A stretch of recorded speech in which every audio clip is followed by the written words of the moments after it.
안녕하세요. 학습 분석, 그러니까 러닝 애널리틱스 기술이 점점 더 발전하고 있잖아요. 그러면서 자연스럽게 그 이면의 윤리 문제가 정말 중요해지고 있습니다. 그래서 이번 시간에는요, 이 학습 분석의 윤리적 논의가 대체 어디서부터 시작됐고 또 지금은 어디까지 와 있는지 그 핵심적인 흐름을 한번 쭉 따라가 보려고 합니다. 먼저 이 윤리 논의의 토대를 처음 마련했던 초기 프레임워크에서 출발해서요. 여기서 어떤 세 가지 핵심 문제를 짚었는지 깊이 들여다볼 거고요.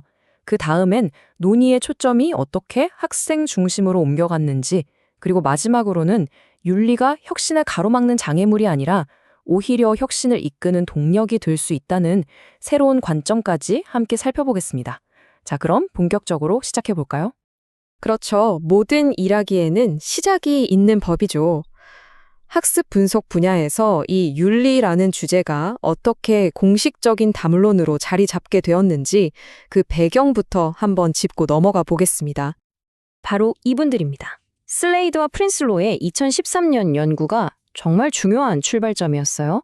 이들이 학습 분석이라는 이 새로운 기술 분야에서 어떤 윤리적 문제들이 생길 수 있는지를 굉장히 체계적으로 정리하고 우리가 논의할 수 있는 일종의 틀을 처음으로 제시한 거죠.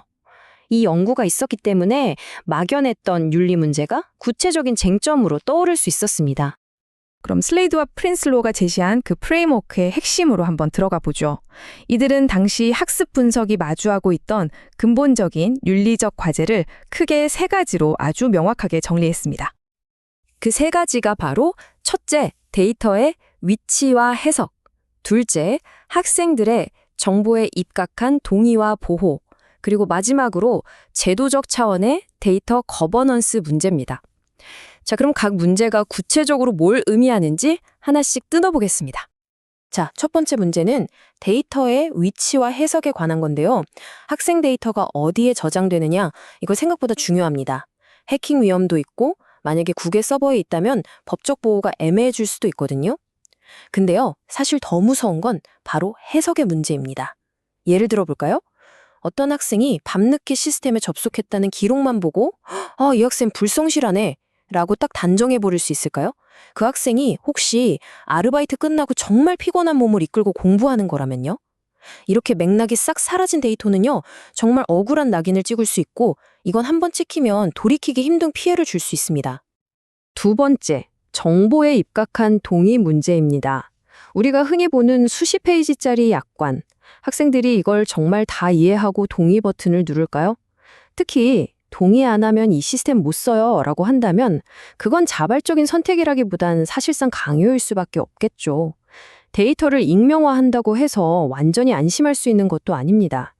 예를 들어 익명의 수강 기록이랑 다른 공개된 데이터를 잘 조합하면 어느 지역 사는 몇 학년 남학생처럼 개인을 다시 특정해낼 위험이 분명히 존재하거든요. 핵심은 이겁니다. 동의 절차는 그냥 형식적인 절차가 아니라 학생의 권리를 실질적으로 보호하는 장치가 되어야 한다는 거죠. 마지막 세 번째는 데이터 관리의 전체적인 구조, 즉 데이터 거버넌스에 대한 이야기입니다. 데이터가 일단 수집되고 나면 누가 이 데이터에 접근할 수 있는지, 얼마나 보관하고 언제 파기할 건지 이런 것들에 대한 아주 명확한 정책이 있어야 합니다.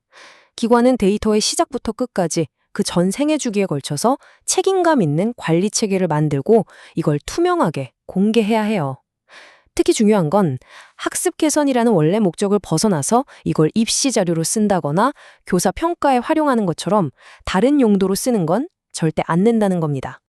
슬레이드와 프린슬루가 이렇게 튼튼한 기초를 다져준 덕분에 논의는 이제 절차적인 문제를 넘어서서 훨씬 더 근본적인 질문으로 나아가기 시작했습니다. 그건 바로 학습 분석의 진정한 목적이 무엇이냐는 질문이었죠. 바로 이 질문입니다. 학습 분석은 궁극적으로 누구를 위한 것인가? 이 질문 하나가 논의의 판도를 바꿔놓았습니다. 이 기술의 최종 수혜자가 과연 누구여야 하는가? 기관의 운영 효율성을 높이는 것인가? 아니면 학생 한 명 한 명의 성장을 돕는 것인가? 드렉슬러나 그렐러 같은 연구자들이 이 질문에 아주 명확한 답을 내놓습니다. 학습 분석이 윤리적으로 정당성을 가지려면 오직 학생을 최우선 수혜자로 삼아야 한다는 겁니다. 다시 말해서 모든 기술의 설계와 적용은 궁극적으로 학생의 학습 경험을 더 좋게 만들고 그들의 성장을 돕는다는 목표를 향해야 한다는 거죠. 결국 학생이 이 시스템의 중심에 서게 되면 학생들은 기관을 믿게 될 거고 자신의 데이터를 기꺼이 제공하며 자발적으로 참여하게 될 겁니다. 이렇게 신뢰가 선순환 구조를 만드는 것, 이것이야말로 학습 분석 시스템이 오랫동안 살아남기 위한 가장 핵심적인 윤리적 기반이라고 할 수 있겠습니다. 자, 이제 논의의 마지막 단계로 넘어가 보겠습니다. 여기서는 윤리에 대한 우리의 기존 생각을 완전히 뒤집는 아주 흥미롭고 주요한 관점의 전환에 대해 이야기해 볼 겁니다. 사실 예전에는 어땠나요? 윤리 검토나 규제 같은 것들이 시간만 잡아먹고 돈은 더 들게 하고 데이터 수집도 어렵게 만드는 뭐랄까 그냥 번거롭고 귀찮은 절차?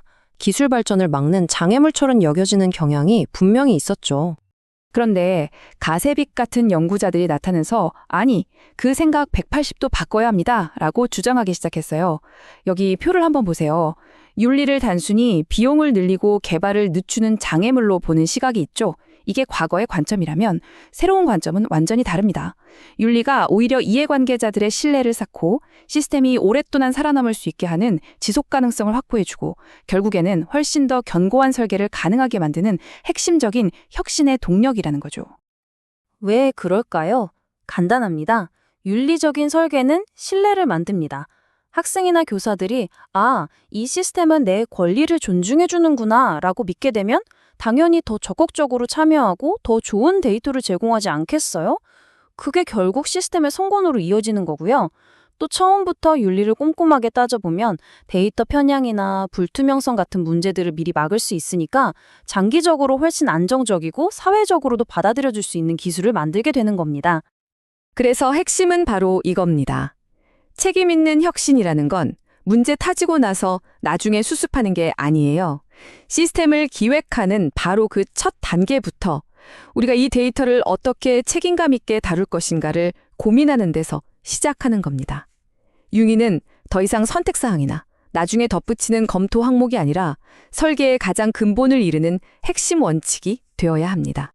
오늘 이야기를 마무리하면서 이 질문을 한번 던져보고 싶습니다. 여러분 생각에 윤리는 혁신의 속도를 늦추는 브레이크일까요? 아니면 우리를 더 올바른 방향으로 이끌어주는 나침반일까요? 아마 이 질문에 대한 답을 함께 고민하는 과정이야말로 우리 모두가 더 나은 교육 기술을 만들어가는 가장 중요한 첫걸음이 아닐까 생각합니다.